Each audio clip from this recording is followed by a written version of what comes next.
안녕하세요 여러분, 달려라 병원 이수연입니다. 간혹 운동을 하다가 혹은 넘어지면서 어깨를 부딪혔는데 툭 하는 소리와 함께 어깨가 빠져 응급실이나 병원을 찾으시는 분들이 계시는데요. 오늘은 어깨 관절 탈구 그리고 어깨 관절 불안정에 대해서 자세하게 설명드리도록 하겠습니다.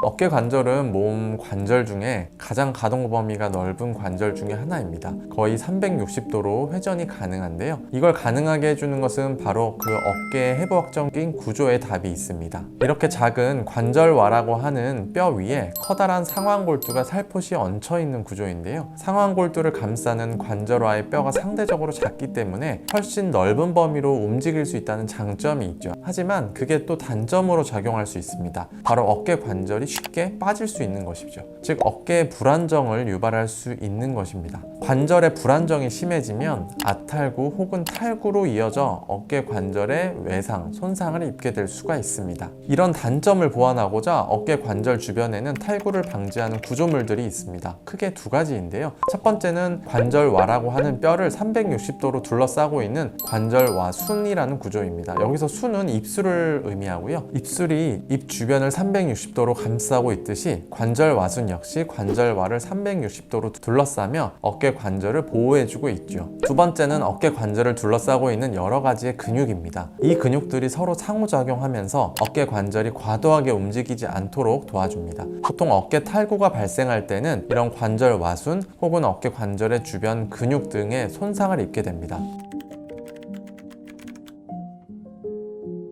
어깨 탈구는 크게 두 가지입니다. 첫 번째는 외상성, 두 번째는 비외상성입니다. 외상성은 쉽게 말하면 다쳐서 생겼다는 것인데요. 탈구가 발생하는 기전은 주로 팔을 벌리고 팔을 외회전하는 야구공을 던지는 이런 자세에서 어깨가 앞으로 빠지게 됩니다. 예를 들면 스키 타다가 넘어지면서 팔을 잡은 상태로 몸이 앞으로 젖혀질 때, 혹은 축구나 농구 등을 할 때 상대편 선수가 내 팔을 잡은 상태에서 몸을 과하게 비틀 때 이런 동작에서 어깨 관절의 탈구가 발생할 수 있게 되고요. 대개 이럴 때는 상완골이 관절과 앞쪽으로 빠지기 때문에 전방 탈구라고 부르며 어깨 관절 탈구에서는 전방 탈구가 제일 흔합니다. 어깨가 탈구된 상태에서는 정상적인 관절 움직임이 어렵기 때문에 팔을 가누기가 힘들어집니다. 비외상성으로도 탈구가 발생할 수 있는데요. 대표적으로 어깨 관절 자체가 선천적으로 느슨한 분들입니다. 몸의 관절 자체가 유연하신 분들이 있습니다. 타고난 거죠. 그런데 어깨 관절에는 과도한 유연성이 오히려 독이 되는 경우가 많습니다.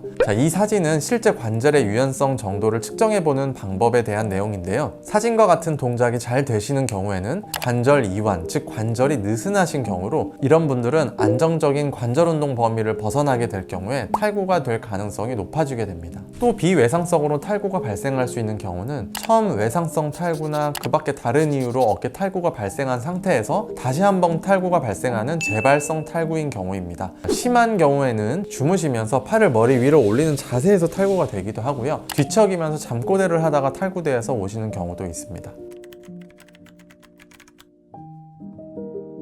어깨가 탈구되면서 관절와순이나 주변의 어깨 근육을 손상시키기 때문에 어깨에 염증이 발생하게 됩니다. 염증으로 인해서 어깨가 부어오르고 통증이 발생하게 되죠. 어깨를 움직이려고 해도 정상적인 어깨 관절의 움직임이 불가능한 상태이기 때문에 어깨가 잘 움직여지지 않고 어깨에 심한 통증이 찾아오게 됩니다. 경우에 따라서는 탈구된 쪽 어깨에 피부 한 몰이 보이기도 합니다. 간혹 탈구된 어깨가 스스로 정복이 되는 경우가 있는데, 이 경우에는 툭 하는 소리와 함께 통증이 갑자기 소실되며 움직이지 않았던 어깨 관절이 부드럽게 움직여지게 되는 경우가 있습니다. 어깨가 탈구되면서 신경이나 혈관 손상이 동반되는 경우가 있을 수 있는데요. 이런 경우에는 어깨를 비롯해서 팔 아래쪽으로 통증이 뻗쳐 내려오거나 감각이 무뎌지거나 팔에 힘이 떨어지는 등의 운동이나 감각신경의 마비가 찾아올 수 있고, 혈관에 문제가 생겨서 맥박이 잘 느껴지지 않는다거나 피부의 색깔이 파랗게 변하는 경우가 있을 수 있습니다.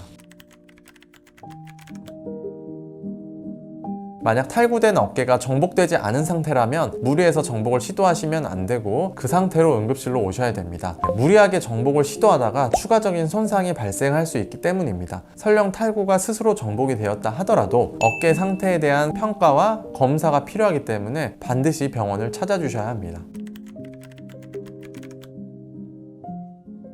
우선적으로 탈구 여부를 확인하게 되고 병력을 청취하게 됩니다. 어깨 탈구가 되면서 관절 와순이 파열될 수 있는데 관절 와순의 파열을 확인하기 위해서는 MRI 검사가 추가적으로 필요합니다. 동반되어 있는 골절이 있는 경우에는 추가적으로 CT 검사를 시행해서 골절 여부를 확인하게 됩니다. 크게 비수술적 치료와 수술적 치료로 나눌 수가 있는데요. 입원이 만약 첫 번째 어깨 탈구이고 활동성이 낮으며 나이가 높으신 연령대인 경우에는 재탈구의 가능성이 낮기 때문에 보존적인 치료를 하며 경과를 지켜볼 수 있습니다. 이 경우 적절하게 통증을 조절하면서 약 3에서 4주 내지로 보조기를 착용하고 보조기를 풀고 난 이후에는 점진적인 재활 운동을 시작하게 됩니다. 반대로 탈구가 2번 이상 발생한 재탈구이거나 첫 번째 탈구라 할지라도 나이가 젊거나 어깨를 많이 쓰는 직업에 종사하거나 스포츠를 즐겨 하시거나 어깨 관절에 이완이 있거나 이런 여러 가지 탈구에 대한 위험 인자를 가지고 계신 경우라면 재탈구의 위험성이 높기 때문에 첫 번째 탈구라 할지라도 수술적 치료를 권합니다. 관절 내시경을 이용해 파열된 관절 와순을 봉합해주는 수술을 받게 됩니다. 일명 방카르트 복원술이라고도 부르는데요. 방카르트는 사람 이름이고요. 가장 흔한 어깨 전방 탈구 때 발생하는 전하방의 관절 와순 파열을 방카르트 병변이라고 부르기 때문에 이 수술의 이름도 방카르트 복원술이라고 부릅니다. 수술 화면을 보시면 뼈에 부착되어 있어야 할 관절 와순이 떨어져 있는 것이 보이죠? 기구로 벌려보면 더 확연하게 파열 부위가 보입니다. 이 유착된 부분을 박리하고 다듬으면 저렇게 떨어진 공간이 잘 보이게 되고요. 파열된 관절화순 주변에 봉합 나사를 삽입하고 여기에 달려있는 봉합사를 이용해서 관절화순을 뼈에 붙여 꿰매어 고정하는 장면입니다. 수술 전과 후를 비교하면 파열 부위가 단단하게 고정된 것이 보이죠? 수술 후에는 보조기를 약 6주간 착용합니다. 보조기를 착용하고 난 뒤에는 점진적인 어깨관절 운동 범위 재활 운동을 시작하고 스트레칭 운동을 한 이후에는 운동 범위가 잘 회복되면 어깨의 근력을 회복시켜 관절의 안정성을 높이기 위해 회전근개와 견갑골 주변 근력 강화 운동을 시행하게 됩니다. 일반적으로 수술 후에 약 6개월 뒤에는 스포츠 활동으로 복귀가 가능합니다. 2022년도에 발표된 논문 하나를 소개해 드릴까 합니다. 총 21개 논문에서 769명의 어깨 탈구 후에 수술한 환자의 수술 결과를 추적해 보았고요. 어깨의 전반적인 상태, 기능에 대한 점수인 로우 스코어는 수술 전 41점에서 수술 후 90점으로 약 2배 이상 증가했고, 수술 후 재탈구 발생률은 전체 738명 환자 중에 88명, 즉 약 12%에서 발생했습니다. 수술 후의 스포츠 복귀율은 약 91%로 결과적으로는 수술로 인한 증상도 좋아지고 재탈구 발생률도 현저하게 줄어든다는 것을 알 수 있죠. 결국 그만큼 수술의 결과는 좋다는 것입니다. 이상으로 어깨 관절 탈구에 대해서 여러분들께서 궁금하실 만한 내용으로 준비를 해보았습니다. 여러분에게 도움이 되는 정보가 됐기를 바라고요. 다음에 또 더 좋은 정보로 찾아뵙도록 하겠습니다. 감사합니다.